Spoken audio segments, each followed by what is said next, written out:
Hi, it's Jeff Chalmers here from discoverdouble-bass.com, which is the home of online learning for the double bass. So if you want to take your playing further, if you're new to the instrument, whatever your background, we have something to help you on your journey. Just follow the links below to learn more about what we do. We're now continuing with our series of questions for the world's greatest bass players, and we're back with the classical legends, talking to them about their instrument. Okay, here's the question. Please, can you tell us about your double bass? Very simple, because I have different double basses, all made by my friend and fantastic luthier, French luthier, Jean Auret.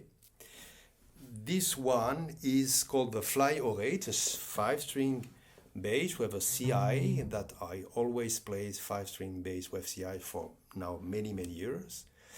This bass has a removable neck.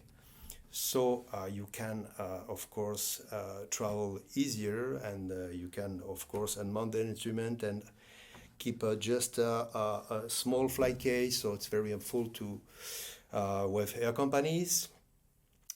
And I have also different double basses made by Jean Auret. Actually, I practice essentially that one because this is the one I played in the concert. But it could be that for my own pleasure or for some recordings, I use all the basses I have, like this one, which is much bigger, fantastic bass also. In terms of strings, I use Thomastic Spirocore. It's a combination, Thomastic Spirocore, Solist, Weich, and the CI is Pirastro, because unfortunately, I didn't find with Thomastic a CI which is really satisfying for me. And about both, just right now, it's a Bergeron I am playing, but I have also excellent carbon fiber bow made by Olivier Philippot, Carbo, for Carbo Society. And what more? Using always the same old Pops rosin. I have tried many rosin, and I always come back to that one. You know, even it can be a problem when it's very hot. Not today, but it can be also.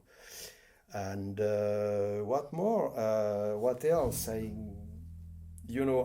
For years I also use a kind of end pin curved, to have like this kind of angle to play, which is really helpful for me. And well, that's it. So I hope you enjoy this moment together, and thank you to Discover Double Bass to give me the occasion to speak to you and talk a little bit about my work. Well, take care and hope to see you soon. Bye. But I forgot to finish this moment together by playing a small thing. It's a small excerpt of a piece I composed thinking to my father, who was a painter, and in relation with the old Paris. So it's a special ambience, atmosphere, and I will just play a few notes of this composition.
I play an English instrument from William Tarr, from 1848, and yeah, that's the instrument. Yeah, it's a very beautiful instrument. Even it's not 100% solo bass. I started with this instrument here. In the background, that's a German 4-string, very, very strong in the high position, but yeah, it's not the biggest bass, so the low notes was never enough for me. And in the orchestra, I played a 5-string, very big 5-string instrument. So the day came where I had to play the Ginastera solo, and I couldn't live with this instrument, and I couldn't live with my 5-string bass. So I borrowed a bass from a very nice colleague, and he had a William Tarr. Wow. And I thought, well, this instrument has bit bows, yeah? And of course you know this.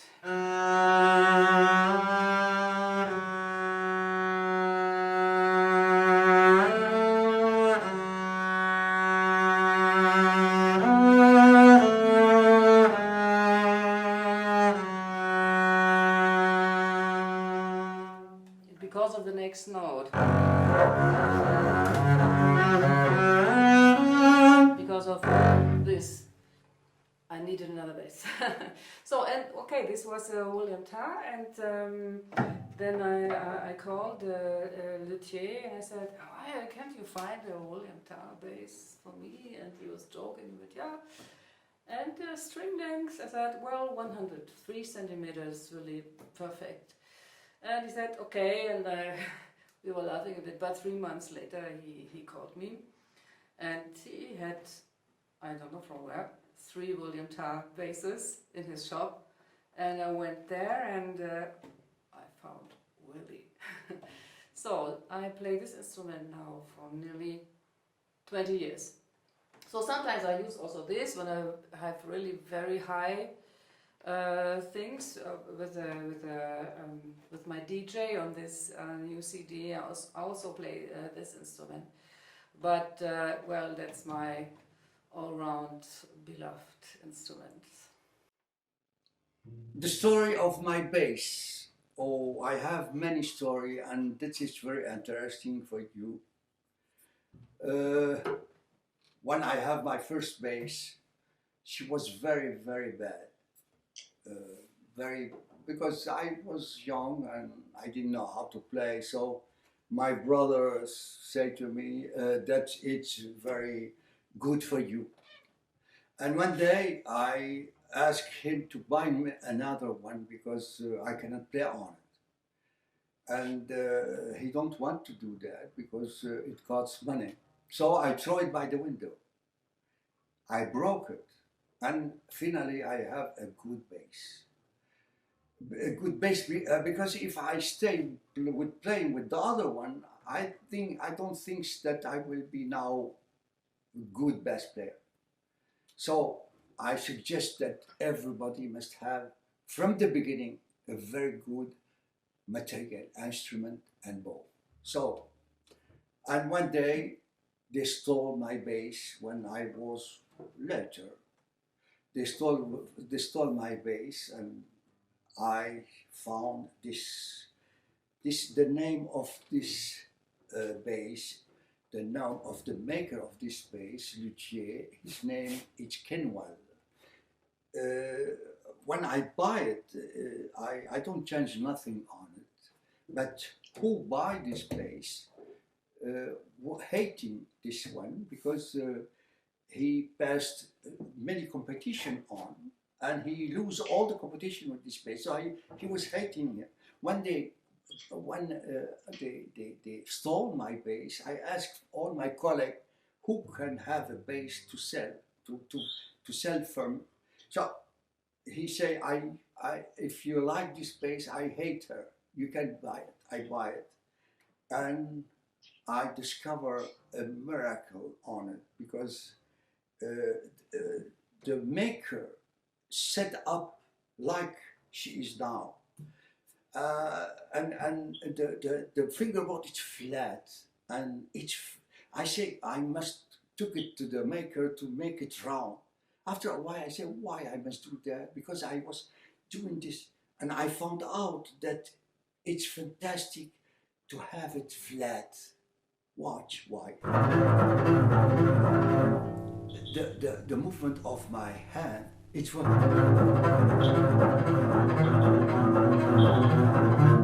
I don't want to do this. A little by little I know, and I know how to play with. And I base it all the new technique on this shape. Because it's easy, what? It's easy to hold all over. And it's I can say it's like a Stradivarius in a way. Kenwell, he's a genius, French made. This is for bass. The bow.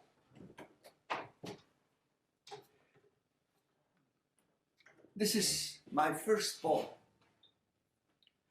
It's a German stick with the frog, almost French but bigger.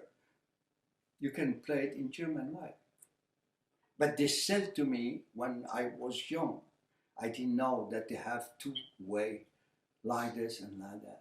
So I took it, my brother was playing violin, I took it like a violin and I played.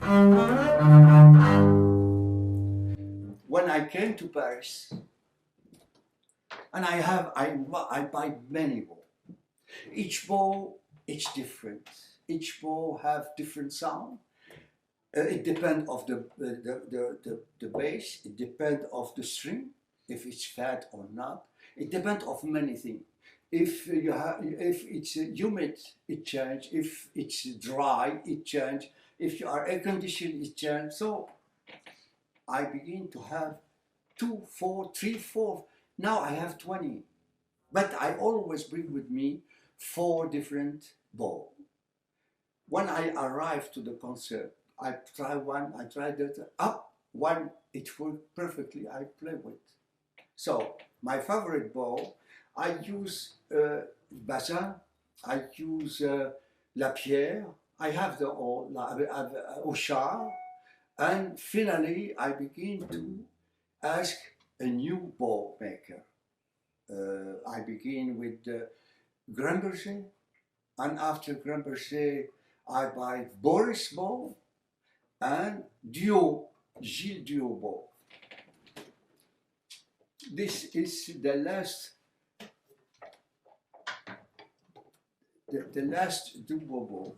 I asked him to make it very thin here, and the curve, more it's curve, more it's nervous, and more it's flat. You have a bigger sound, but it's less nervous. So when I go, it's very nervous and light. The other one is different sound. Each one have different sound. So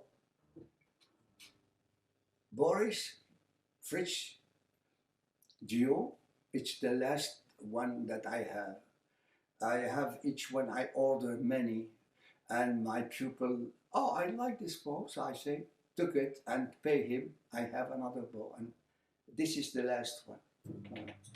The string, Savares, I work with Savares a lot, but believe me, I never ever have any commission or anything, because when I was young, I suffer because I don't have any money, I don't have bed.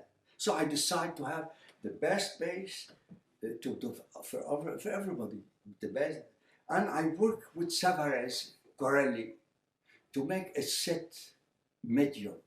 And I succeed to have a big set. And I even play all the suite, the 6 suite with Savares. And one day I was in Germany, I was giving a concert in Germany, and I have the condition, he meets me, Gerald Gensler, he's bass player, jazz bass player. But he make a string, he said, try it. It's fantastic. You hear the sound, clear, easy to play, but it depends if you play jazz. He make different strings. So differently. This is the last one. I call it, I permit him to call it like Savares, Rabbath said, without any interest, just to let know the people that, and that is not what I use now. Thank you, Joe Chalmers. I pronounce bad because I am French, but thank you to doing all this job, because it's helped a lot for many bass players. And thank you and goodbye, and have good health, safe health from the virus. Just a moment.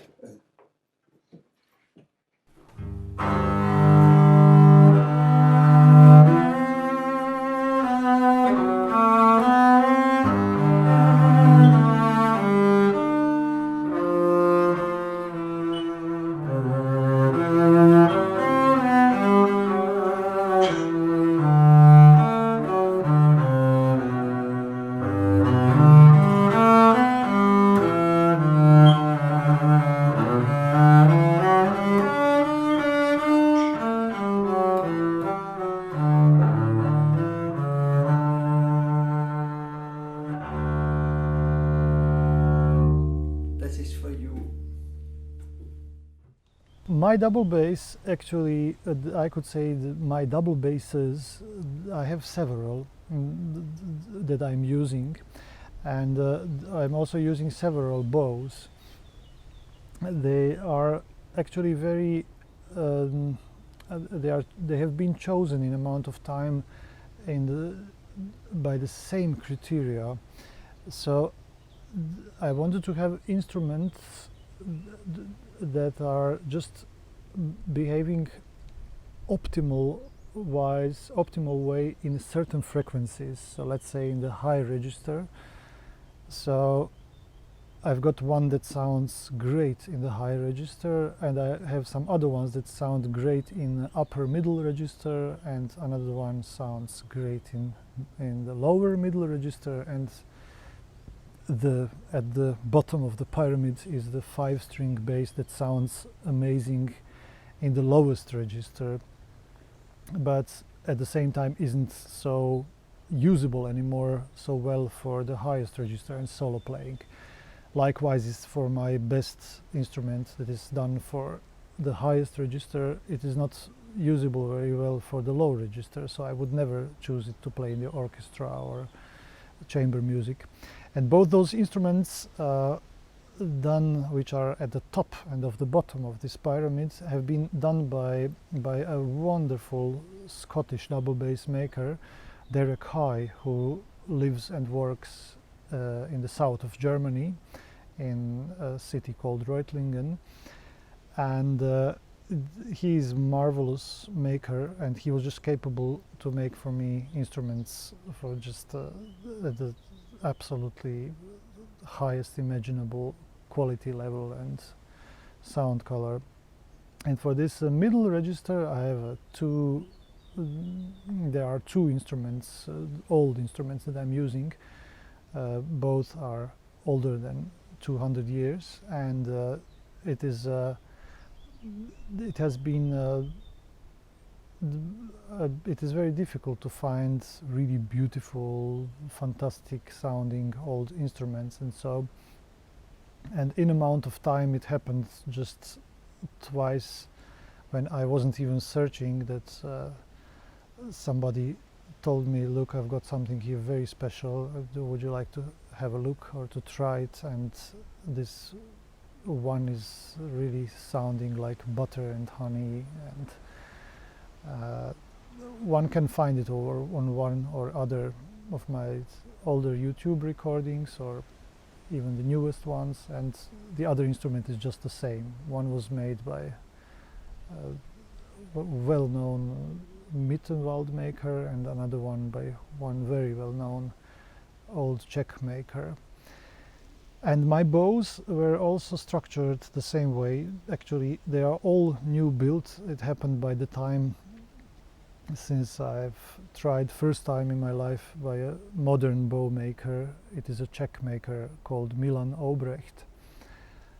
and I've begun just at the very beginning. I've described him which kind of bow would I like to have and how should it sound and how should it feel, and he just did it that way. And so in an amount of time I was having an idea I would like to have another bow which is sounding a little bit different and a little bit it had different performances, and he just did for me several bows which are also structured a little bit that way, just like the instruments, to have a pyramid, the bow that sounds marvelous in the lowest register and has a fat, voluminous, low register resonance. It improves it. And the other bows which are on the top of the pyramid, which is just so crystal clear, and they help a lot my double bass, which sounds bell-like, clear, and so I can play in big concert halls as a soloist with the orchestra or with open grand piano, Steinway. And strings that I'm using are Special Story. That is, in just to say it shortest possible way, I'm using handmade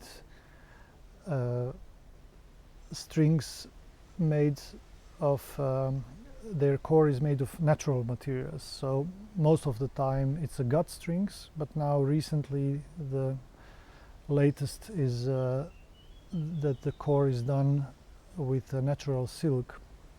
And the main difference between those strings and industrially usually common strings people are using is these strings have much lower internal tension, and steel strings have in average, let's say 40 until maybe even 70% more internal tension. And in my opinion, and my experience, most of double basses don't sound so good with high tension strings. You can try out how your bass is sounding if you're a bass player by just try to play something on 3 of your 4 strings and then just tune down your 4th string. Let's start with 2 full tones, or even remove completely the tension, and you will see when it's very noticeable when we reach the sweet spot or right amount of the weight. And if your instrument, for instance, sounds the best without 1 string, then it's definitely too much tension. The spruce actually hasn't been created to be played with steel strings, and just very few instruments have the angle which is flattened enough at the bridge. But that is a long discussion. I think people who are interested in this thematic can read on my website more about it or visit my Instagram profile, and I've been doing quite many posts about this. The instrument I'm playing, by the way, is probably Italian. Nobody knows absolutely for sure. There's no labels inside. But most of the experts who have looked at this instrument around the world, because I started my solo career on this instrument, and so it did travel a lot, and most everybody thought it was Italian. However, the back of the instrument is fairly new. It was made between 1900 and 1910 by Sacconi in New York. He was a great violin maker, and the back now is a curved back, but the original back on the instrument probably was flat. And a lot of these flat back basses, old basses, because this probably is 18th century instrument, very often they got so badly damaged then that maybe that's the reason why Reinshagen had the back replaced. And it's too bad that the original doesn't exist to this day, because that might give a clue as to who made the instrument. The neck is a movable neck that I had installed by Jim Ham. And James Ham is a great bass maker, and in fact it's his instrument that was made in 1995. I got the prototype that I've been traveling with up till the time that I retired. So I really have two instruments that I really enjoy playing. One is upstairs. I play in a room that overlooks my garden. That's the bass that's Jim Ham's bass. And then I come down to the studio and I play on Athena. The bow that I'm using was a gift from a student of mine by the name of Francis Rutherford. And one day he just, out of the blue, brought me a bow and he said, "Gary, this is a gift for you. I made this bow." And he said, "It's wild." And I said, "What do you mean it's wild?" He said, "The Pernambuco on this is so strong and so ungiving that when I put it on a Bunsen burner and tried to bend it," he said, "it wouldn't do anything. It fought me all the way. It's like a wild stallion." And he said, "I've never had any bow, any kind of Pernambuco wood that caused me so much grief. But the bow turned out pretty well. And you try it, and if you like it, enjoy it." Well, I tried it. And I tell you, this is without a doubt the best bow that I have ever had. And I've used this as my concert bow now for probably 50 years or more. The strings that I have on this bass are D'Addario strings, and I use 2 orchestra strings on the bottom and 2 solo strings on top. The strings that I use on some of my other basses are made by Corelli, and I do the same thing with those 2 orchestras, and then I tune up to solo, and 2 solo strings on top. The Corelli strings are sort of like playing on gut. I learned to play on gut. That's how I started my career, playing gut. But the Corelli strings were very much like that. The feeling of playing them is different. And the D'Addario strings took some getting used to for me. But probably for most people, the D'Addario strings are easier. And the rosin that I use is Bernadelle rosin. This is almost like a cello rosin, and it's very mild, not at all sticky, and so you can play close to the bridge and it won't stick. I wouldn't recommend it for orchestra playing unless the conductor is willing to allow bass players to use very little bow, in which case it would be fantastic for orchestra. But most conductors insist on the bass using whole bow, basses using an entire bow. You need a sticky rosin for that to keep the bow on the strings. And the final question about my instrument, bows and strings. My bass was built in Milan, Italy in 1754, 2 years before Mozart was born. It's a bass made by Carlo Ferdinando Landolfi, who might have probably studied with Testore and Guadagnini and learned from them. It's actually a master bass which used to be played in the opera house La Scala de Milan in Italy by its principal player at that time, Mr. Russotto.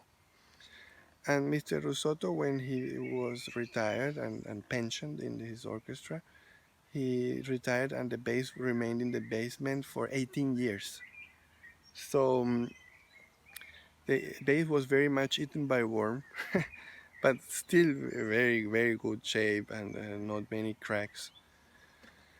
I actually has so far not done any major damage to it, apart from struggling with many different pressures and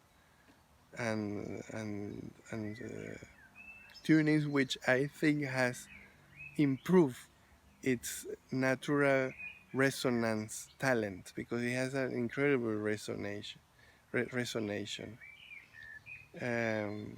resonates for seconds in the room, and I think the different tunings, they kind of open up the instrument. The different vibrations, they influence in the wood of the instrument, and at some point they kind of work better and they resonate better and they vibrate better. What I do on my bass is I play on 3 strings for Bottesini, Rossini, and Dragonetti, and I play of course on on the normal tuning, fourth string, and I play solo tuning and super solo tuning, and with a high C string for Bach.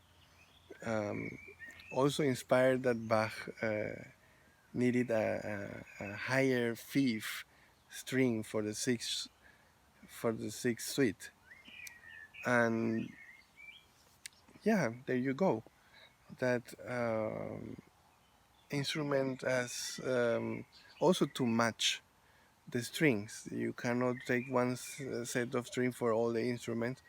I find my instrument very dark, so I use very bright strings, Spyrocore by Tomastic. I basically think that Tomastic is the greatest bass string maker, because they have really developed to resist pressure, to resist weight, and to fulfill the demand.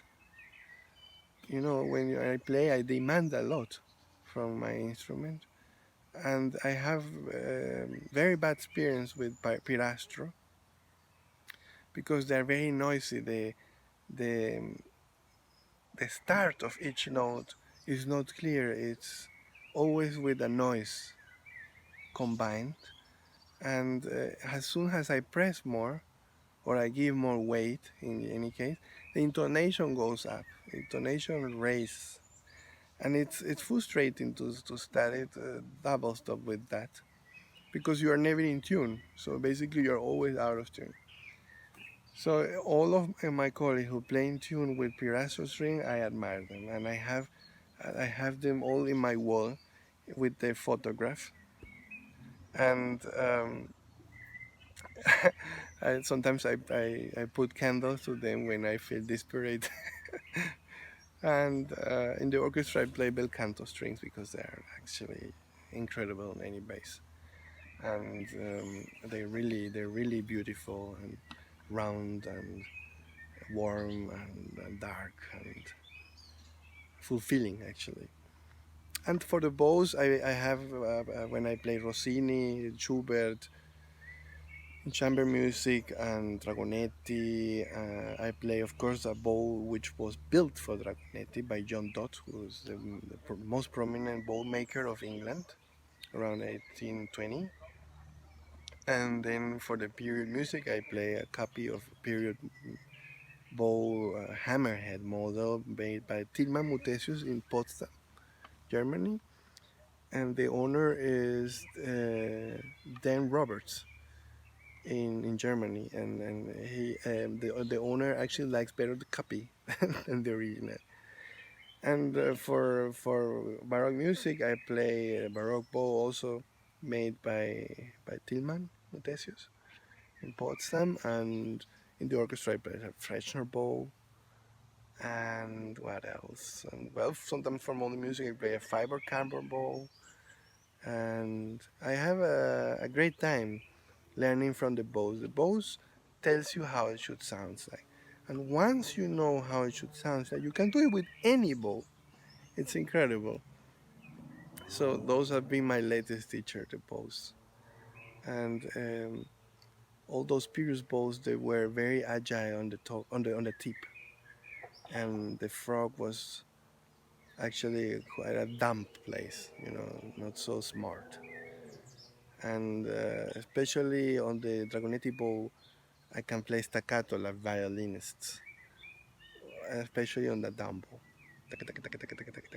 It just does it itself automatically. I don't need to be a genius. That's why I took the bass, actually, not to practice too much, because I'm not a genius. And I find it actually by now quite hard, because of distance and because of the nature of itself. You need, so much strength, to pull down these 30 kilos tension strings, and it's the challenge is what keeps me on, and I am so lucky to have spoken to you today and joined this amazing list of prominent and eminent bass players around the world. And I hope that that what I have shared with you brings you new ideas, and if you're not agree, just forget about it, and I hope to meet you personally at some point and even share much more. Thank you very much. I'm really lucky to be the present custodian of this magnificent double bass, which, you know, a lot of debate about what it is. I've got a stack of papers here that say that it's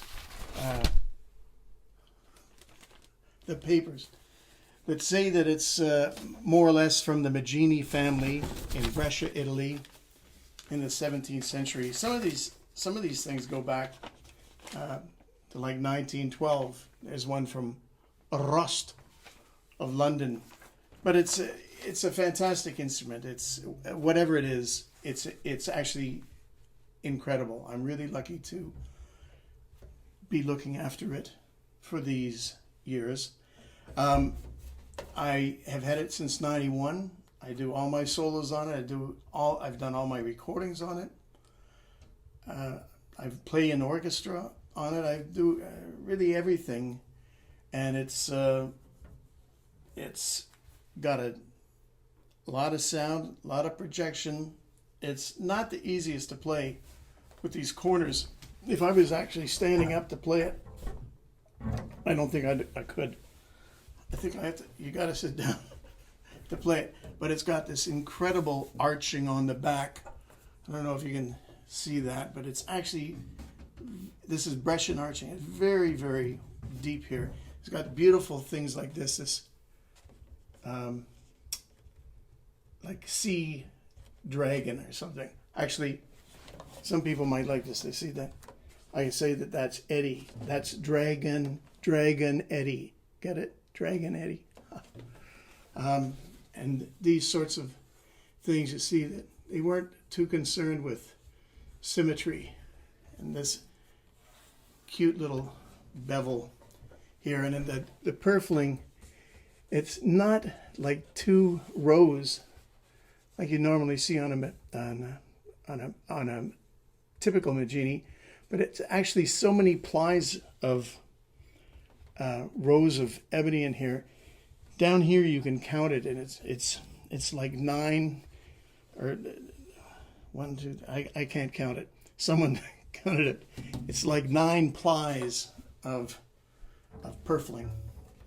At any rate, I've had this bass since '91, and I bought it from Nancy Carroll Davis, or Corky, who was in the Toronto Symphony. Very grateful to her because she more or less chose me to own it. She bought it from Warren Benfield, who sold it when he retired. There's Warren playing the bass. And Warren was in the Chicago Symphony, legendary player and teacher. Here, this will cheer up some of his students. Isn't that the grandfather everyone wants? Yeah. And since I've owned the bass, I've been in touch with his daughter, who lives in Wisconsin. She seems very happy that I own the bass, and she sent me, among other things, she said, this is the original neck that was in it, which you can see, you can't see. It is very short. And I don't know what happened to this here, but yeah, that was a very short neck. And she sent a letter with that. It said, "Dear Joel, I am so pleased to know that you will have my dad's neck, as I have called it. It is where it belongs." She sent me some really interesting things, actually. Here's a clipping from one of the newspapers in Chicago in the 1950s. It's like a crime bulletin thing here. It says, a burglar in Chicago is having trouble disposing of his bulky $5,000 loot. Police said no trace of the stolen article, a valuable bass fiddle, has turned up since it was stolen March 1st from Warren Benfield of suburban Lombard, Illinois. That's this one. That's this bass fiddle. And then she goes on to say that the bass was found in a ditch by a utility truck, and just before it started raining. And I guess it had been gone a long time. She said, it was a long, scary time for our family, because she said, we all love that bass, and I'm glad to know who has the bass. That's me. At any rate, it was a treat to have that from her. Before Warren had it in the Chicago Symphony, it belonged to a man named Philip Sklar of the NBC Orchestra, and Warren bought it from Phil, I guess, when the NBC Orchestra was disbanding. And maybe you've seen that fantastic video on YouTube of Toscanini screaming at the bass section, but mostly he's screaming in English and Italian. I don't know for sure, but I suspect that was the NBC Orchestra. And I really hope so, because that means that my bass, it was screamed at by Toscanini, and I couldn't be more proud. In Canada, we're really lucky to have two of the greatest bass bow makers ever, Reed Hudson and Bernard Walk. And over my career, I've used bows by both of them. Reed has recently retired, but I still have bows of his. Some beautiful bows. The snakewood bow of Reed's that I used for my first Bottesini recording on Naxos, and it had a particular sound to it. Recently, though, I don't know, 10 years ago, I acquired this bow, which is a Scandinavian model Frechner. I got it from a friend of mine in Helsinki, and it's much longer than a normal German bow. You see, it's I don't know, 2 inches at least longer. It weighs 160 grams, and 30 of those grams are here in the screw. This usual weight here is 15. When I first got this bow, I didn't know what to do with it. I didn't think there's any way in the world I could ever get it off the ground. But as I practiced it, I started saying, oh, there's something about this long bow and also this weight in the frog, and that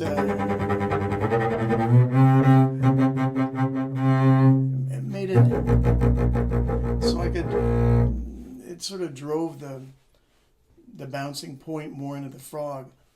At any rate, I got both Reed and Bernard Walk to make me copies of that.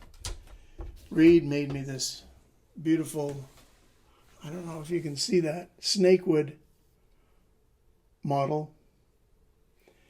And it's a very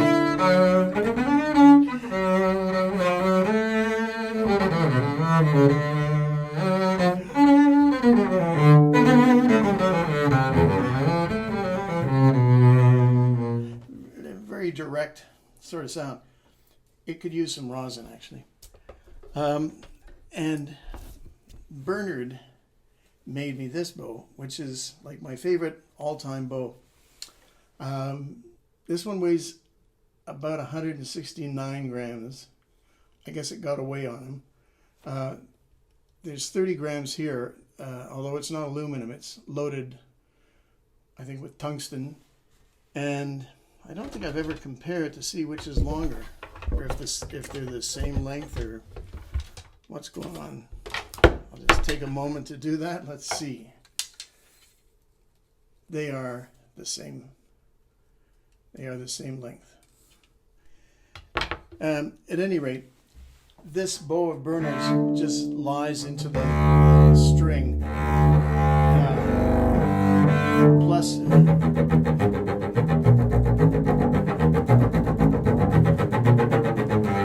I feel I can really get as long an eighth note as you want.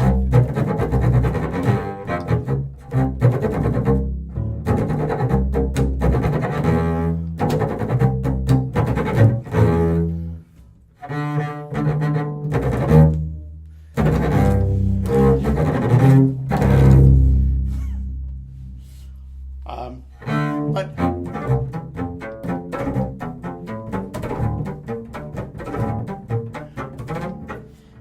it'll do whatever you want.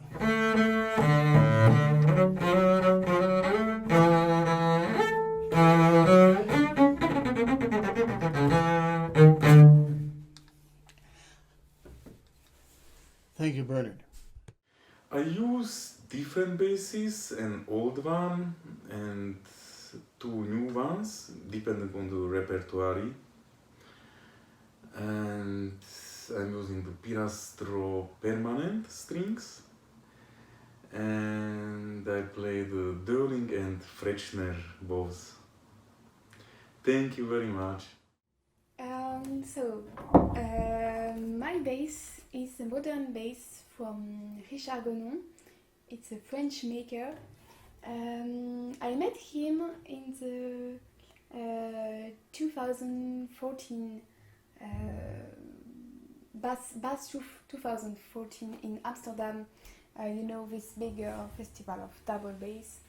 There were a lot of makers, a lot of bassists. So it was a really good memory. And I was looking for a bass, and I found this bass. It was a really baby bass. He built it in 2014, and it was really new when I played it. I completely fell in love with this bass because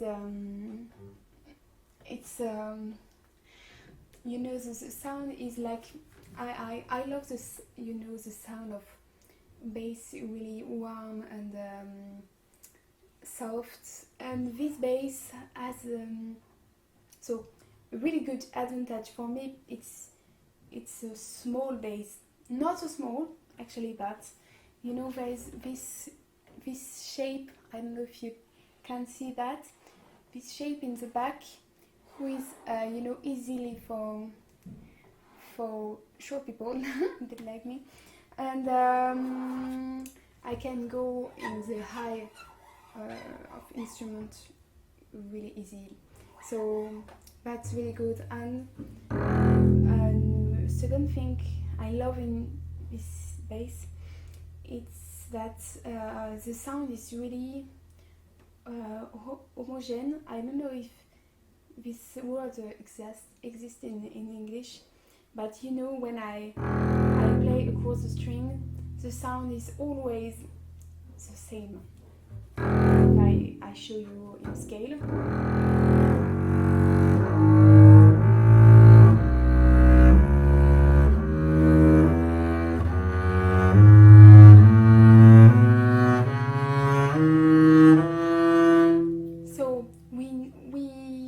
Have a gap between string and the sound, I mean, and the high notes are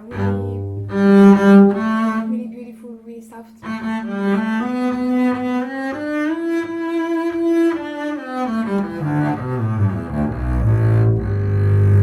the low strings are really rich.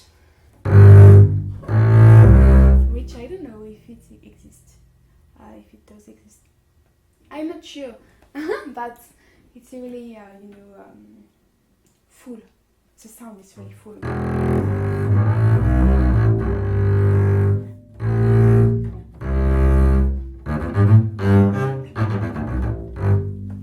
is the story of my bass. 2 days before the outbreak of the coronavirus and the shutdown of everything, I traveled to a tropical island in southern China to spend the Chinese New Year holiday with my parents, who spent their winter time on the island every year. My trip was going to be 1 week long before I was going to a music festival on the same island for another week. When the outbreak of the coronavirus started, I got stranded on the island, and I have been here for almost 5 months now. The village where my parents and I are staying is very small, but fortunately they know a nearby friend who's a cellist, and he bought a plywood double bass a few years ago just to play for fun. He does not enjoy playing anymore. And since I needed a bass to practice on, he decided to sell it to me for a price I could not refuse. And I have been playing on this Chinese-made plywood bass and have been making some videos on it. Fortunately, I brought one of my bows with me. It is a French bow made by a German maker whose last name is Menza. And right now, this bass has a set of bel canto strings on it. This is my bass. It's been my favorite instrument since 1995 when I acquired it. It has covered as many miles as I have. It's traveled around the world with me, done all the Academy tours. It has done all my pop tracks and film scores, about 7,500 of them. And it's done 13 of my solo CDs. And it's a double bass by Galliano. It's from about 1750 or thereabouts, and it's Niccolo Galliano. It embodies all the qualities that I think a good instrument should. And the story, how did I get it? Many years ago, an elderly gentleman came to work with the Camerata Orchestra where I was principal bass. And he sat next to me, telling me wonderful stories about music and history and his involvement in music. And one day he rang me to tell me that he wanted me to be the person to have his bass. And this is it. He invited me to come to his house, and he handed me this double bass and invited me to be the new custodian. And he's been with me ever since. He has passed away in the meantime, but I used to send him every single recording I made on this instrument. The bows that I use, I never had a bow as a student, and when I bought my first bow, I bought a Dolling. And I have an obsession with bows, or I have had an obsession with bows, so I have a collection of them. This one is a Frechner, and I have another Frechner which I quite like, and the Dolling I still believe in also, and the LeBlanc. LeBlanc used to belong to my second teacher, Max Runger, and anybody who knows me will know that I will often go into the recording studio with half a dozen bows, and I will use a different bow for every piece or every movement. The strings I use, as you can tell, these are Pirastro flat chrome steel. I endorse Pirastro strings because I believe that for me, they're the very best to use. And the final thing to say is that whatever one plays on, whatever one uses in terms of tools, the sound that one reproduces or the sound that one makes is the sound produced in one's imagination, and that one can make anything work. It does help to have a better instrument, to use good strings and to have a wonderful bow, and in that way I'm really blessed. So what do you think? Did you enjoy the video today? If you did, just click that like button to let us know and join us in the comments to keep the conversation going. Big thank you to everybody who took part today. Thank you for watching at home, and we'll see you next time.